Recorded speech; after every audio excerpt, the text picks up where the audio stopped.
Olá, meus amigos, tudo bem com vocês? Não sei se o microfone correto está aberto aqui, eu acho que não. Estou com a ligeira impressão. Olá, meus amigos, tá sim, está funcionando. Esse é o microfone. Deixa eu tirar o áudio do meu celular aqui. Tirar o áudio do celular para a gente poder conversar um pouco. Eu acho que é importante a gente bater esse papo. Deixa eu dar um ganhozinho a mais na voz aqui.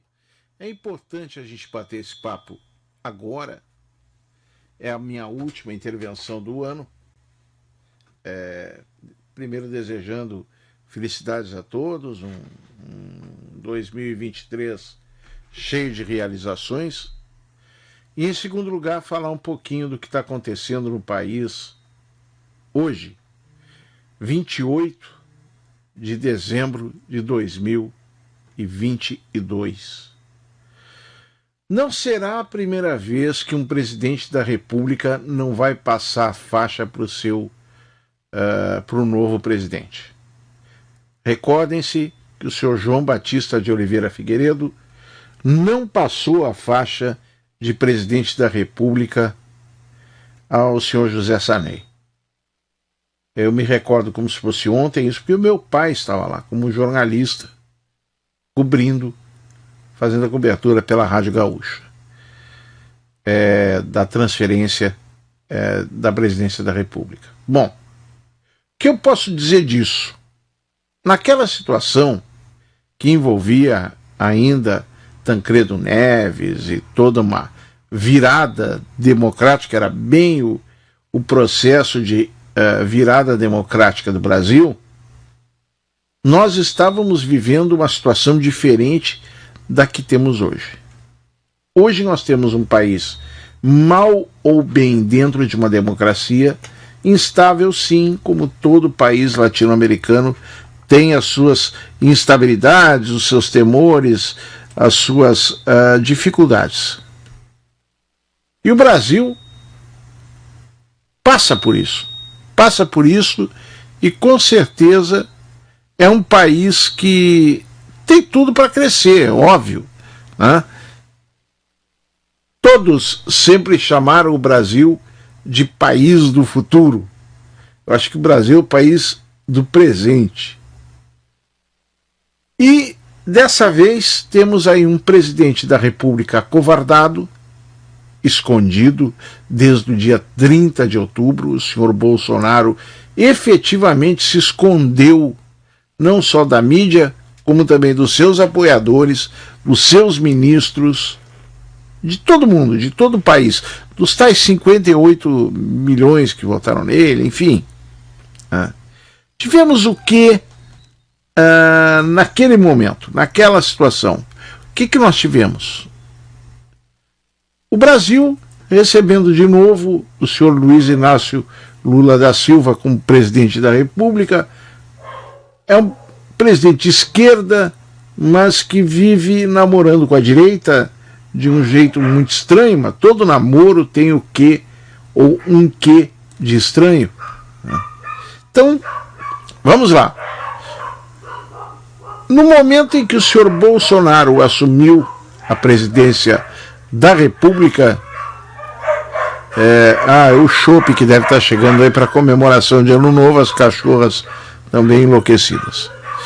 No momento que o senhor Bolsonaro assumiu a presidência da República, o país estava perdido, abandonado. Porque nós tínhamos aí o fracasso do governo Dilma, que foi um desastre em muitas situações. Eu, infelizmente, fui um dos que torceu para que Dilma Rousseff conseguisse fazer um bom governo. Infelizmente, não foi possível. Tivemos um governo pífio e também com as situações... eu estou adicionando aqui mais uma rede social, com as situações complicadas que Dilma Rousseff proporcionou ao país. Claro que depois houve a retirada de Dilma e a chegada de Temer, que foi um dos piores presidentes da República da nossa história. Claro que não sabíamos que mais adiante teríamos o pior, Bolsonaro. Uma cena escura na presidência da República, uma cena lamentável na história do Brasil. E que termina de uma forma que a mim, ao menos, não surpreende. Ah, por que não surpreende?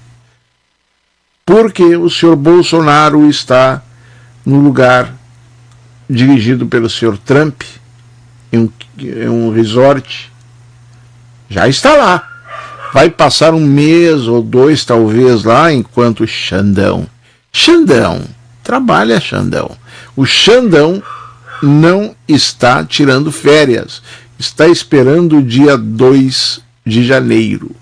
Porque existe a extraterritorialidade, ou seja,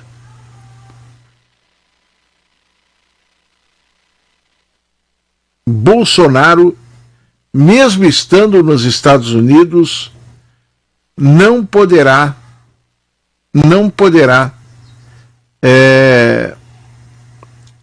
permanecer lá. Então, temos o seguinte: se Bolsonaro ficar nos Estados Unidos, ele poderá ser preso.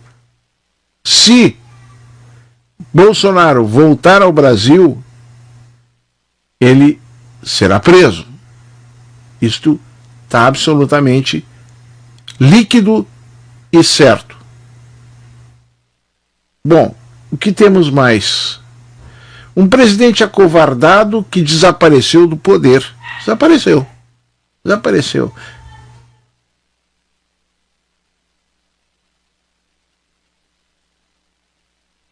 Temos também um ministro da Economia, que é o único ministro que permaneceu da formação oficial, o senhor Paulo Guedes, empresário, milionário, que foi para o Rio de Janeiro um pouco antes do Natal e não voltou mais, e nem volta mais a Brasília. Já desmanchou a sala dele há muito tempo. Me lembra muito Delfim Neto, Antônio Delfim Neto, que muita gente endeusa.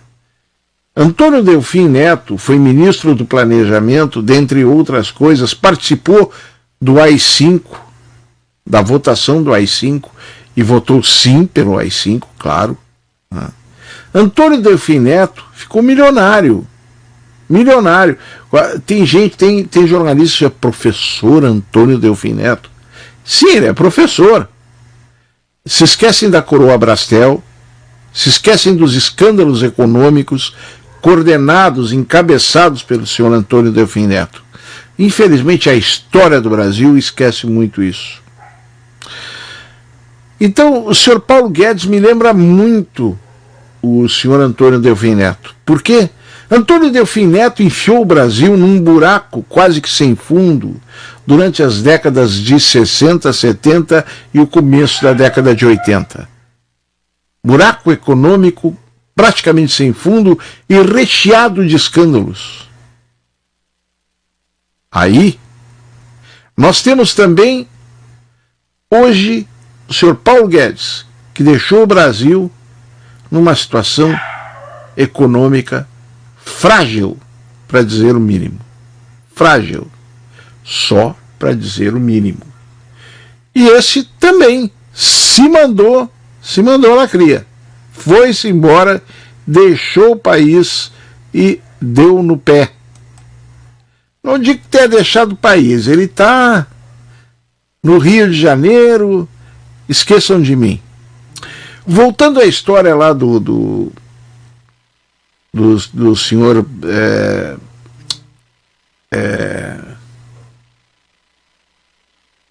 João Batista Figueiredo, ele não desceu a AMPA. Ele assistiu de dentro do Palácio do Planalto a posse do senhor Sarney, que recebeu do seu vice a faixa. Olha só, ele saiu por trás, por um elevador de serviço, e cumprimentou um a um dos servidores. Isso, eu tenho gravado isso, eu tenho a gravação da saída do seu Figueiredo, últimas frases do seu Figueiredo como presidente da República. A famosa "esqueçam de mim", e outra, que é clássica, e essa ele não diz para ninguém, diz para o meu pai: "Se agora eu sou o João, agora eu posso E eu sei que meu pai contou que deu uma olhada séria para ele, porque ele ia dizer bobagem. Agora eu posso falar o que eu quiser. Como, por exemplo, vou pedir um café. Ele deu a volta por cima. Respeitou a autoridade do velho jornalista Cândido Norberto.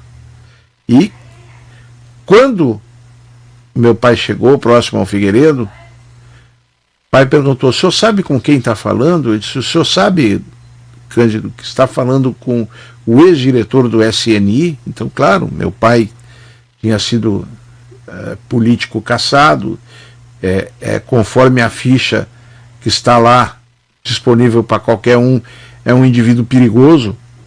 Ele era perigoso. Meu pai foi perigoso para o Brasil, como Caetano Veloso foi perigoso para o Brasil, como Chico Buarque foi perigoso para o Brasil. Ser perigoso para o Brasil nessas alturas era bom, era interessante.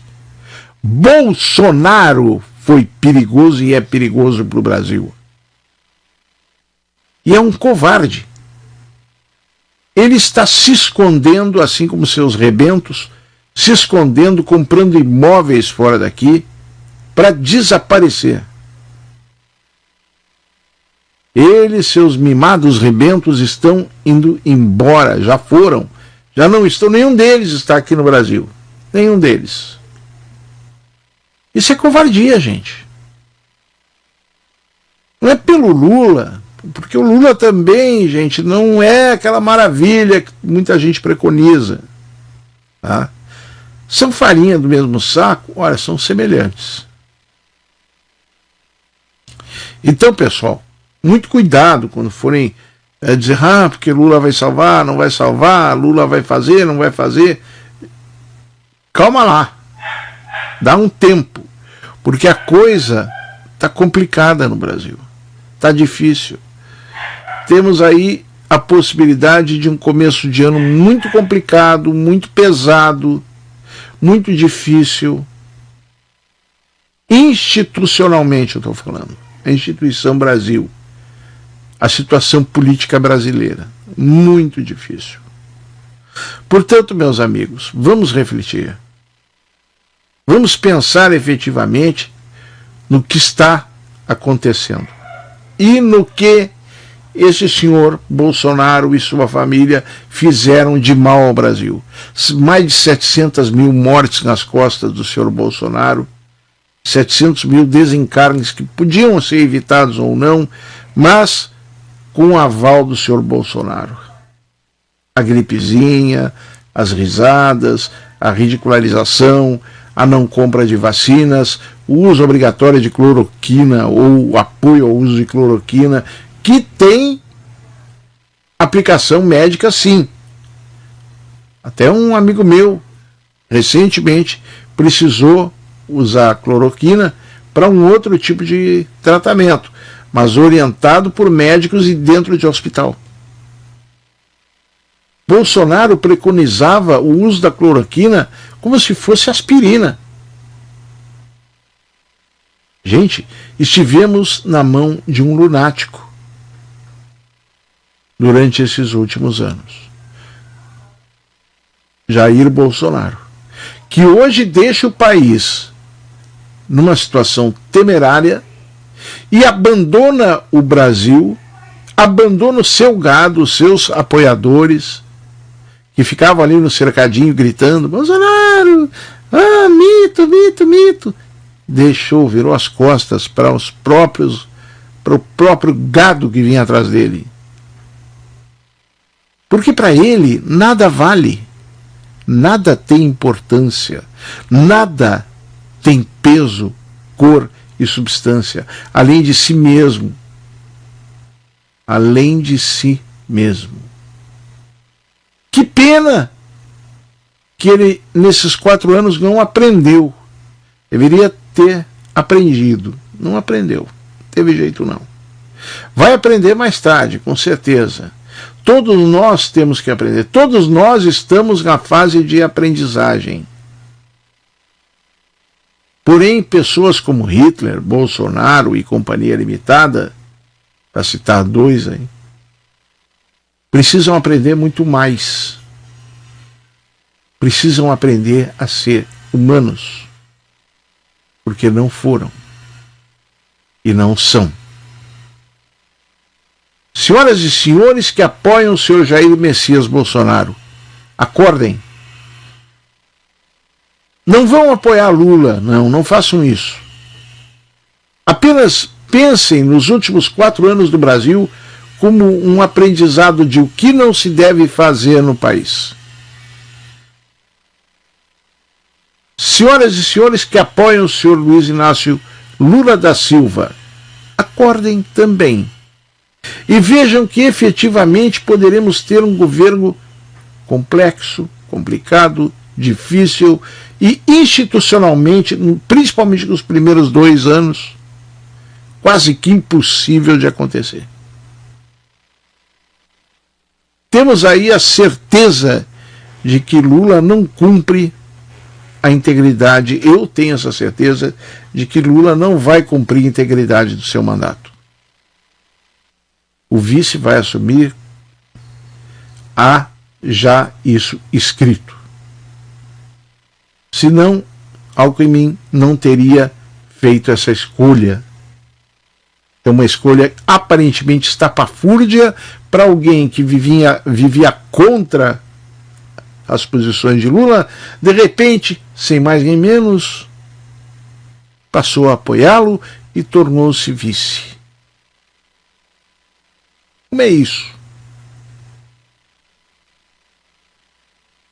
Tudo no Brasil depende das instituições.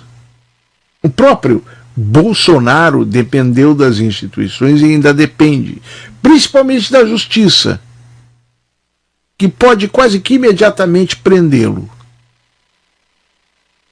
Prendê-lo e fazê-lo pagar por tudo que fez ou por tudo que deixou de fazer no seu governo.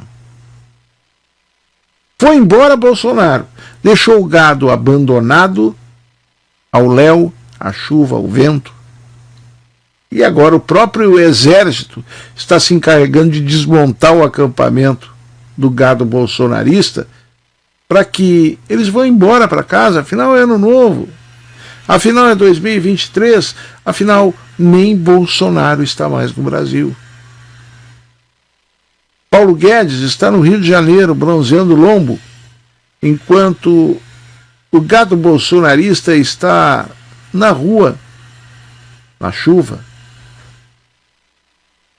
no sol, gritando mito, mito, mito, para um mito que não ouve ninguém além de si próprio.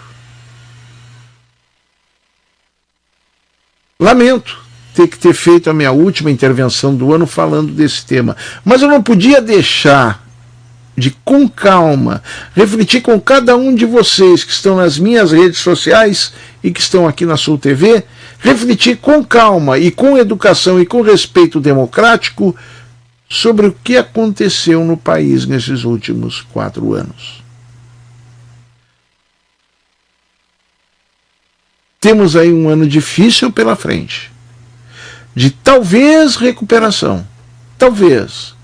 E se Lula for competente, vejam bem o que estou dizendo, se Lula for competente, ele pode conseguir algum progresso, sim, pode. Se ele tiver um pouco de cabeça e tiver apoios que são necessários, e aí, meus amigos, as mãos não podem ficar limpas. Quem vai para este cargo de presidente da República não tem mãos limpas jamais, porque mexe com todos os tipos de apoios, principalmente aqueles que lembram sujeira, nojeira, excrementos, enfim.